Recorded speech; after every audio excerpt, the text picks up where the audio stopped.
ভারতবর্ষের ৭৬তম প্রজাতন্ত্র দিবসে ৭৬ জন সমাজে পিছিয়ে পড়া শিশুর হাতে পুষ্টিকর খাদ্য সামগ্রী উপহার দিলেন সেবার আলো সংগঠন। স্বাধীনতার প্রায় আড়াই বছর পর ১৯৫০ সালের ২৬শে জানুয়ারি ভারতের সংবিধান ও প্রজাতান্ত্রিক দেশ হিসাবে পরিচিতি পায়।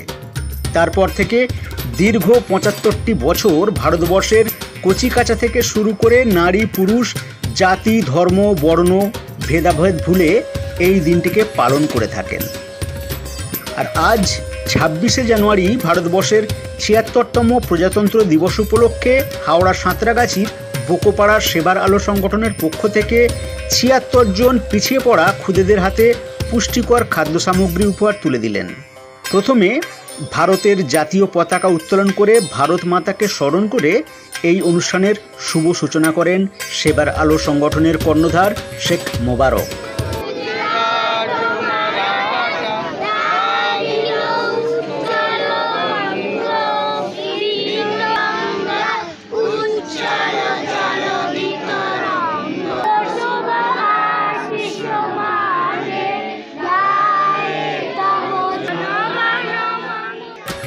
তারপর সকলে মিলে জাতীয় সঙ্গীত করে এবং কচিকাঁচাদের হাতে লজেন্স বিস্কিট দেওয়ার পর নথিভুক্ত ৭৬ জন শিশুর হাতে পুষ্টিকর খাবার তুলে দেন সেবার আলো সংগঠন।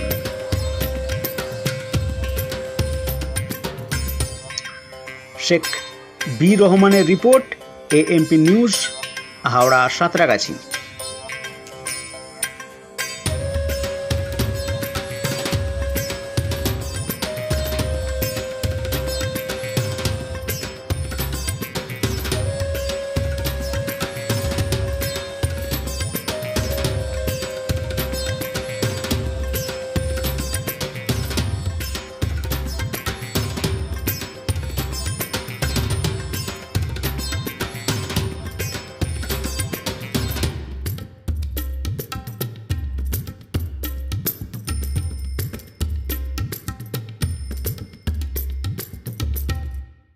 সকলকে জানাই আন্তরিক শুভেচ্ছা ও অভিনন্দন সেবার আলো সংগঠনের পক্ষ থেকে। ১৯৫০ সালে ভারতে প্রজাতন্ত্র দিবস প্রতিষ্ঠিত হয়েছে। আজ তার ৭৬তম পালন করা হচ্ছে বর্ষ। ভারতের বিভিন্ন জায়গায় বিভিন্ন প্রকারে বিভিন্ন ধরনের মানুষ পালন করছে।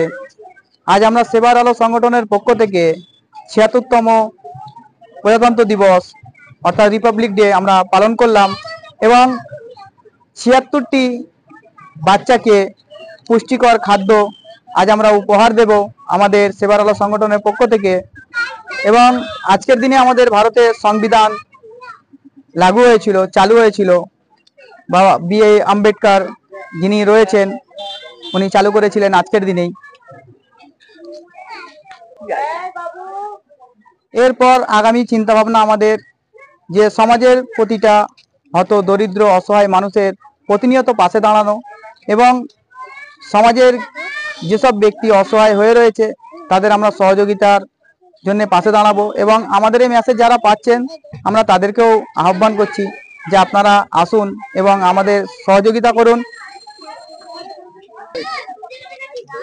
আজকে যে ৭৬তম যে বর্ষণ আমরা পালন করলাম সেবার আলো সংগঠনের পক্ষ থেকে এবং ৭৬টি বাচ্চাকে যে পুষ্টিকর খাদ্য দেওয়া হচ্ছে তার মধ্যে রয়েছে আপেল, কলা, লেবু, বিস্কুট, কেক, চকলেট, এই ধরনের বিভিন্ন খাবার রয়েছে। আমরা তাদেরকে উপহার দেব। আজ আমাদের সেবার আলো সংগঠনের পক্ষ থেকে সমাজমূলক যে কাজগুলো করা হয়, যেমন আমাদের সেবার আলো সংগঠন থেকে ফ্রি ক্যারাটে স্কুল চলে, সেবার আলো সংগঠন থেকে কিন্ডাল গার্ডেন স্কুল চলে, সেবার আলো সংগঠন থেকে অ্যাম্বুলেন্স চলে, আমাদের সেবার আলো সংগঠন থেকে বৃক্ষরোপণও করা হয়, আমাদের সেবার আলো সংগঠন থেকে ব্লাড ক্যাম্পও করা হয় এবং কিছু অসুস্থ ব্যক্তি আছে যারা গ্রামের মধ্যে বা শহরের মধ্যে বা আমাদের বিভিন্ন জায়গায় যে আমাদের সদস্যরা রয়েছে সেখান থেকে আমরা নিয়ে এসে আমরা চিকিৎসা করাই, নার্সিংহোমে চিকিৎসা করাই, এমনকি ফ্রি কস্টে, তার কোনো রকমের একটি টাকাও লাগবে না। আজকে এই মহান দিনে সমাজের প্রতি বার্তা দেব যে আজকের দিনে আমাদের যে সংবিধান লাগু হয়েছিল, মানুষের যে মৌলিক অধিকার আছে, এই প্রতিষ্ঠানের কাজই হচ্ছে যে মানুষের মৌলিক অধিকারকে পাইয়ে দেওয়া। আপনার নাম? আমার নাম এস কে মোবারক, আমি সেবার আলো সংগঠনের প্রতিষ্ঠাতা ও মুখ্য সম্পাদক।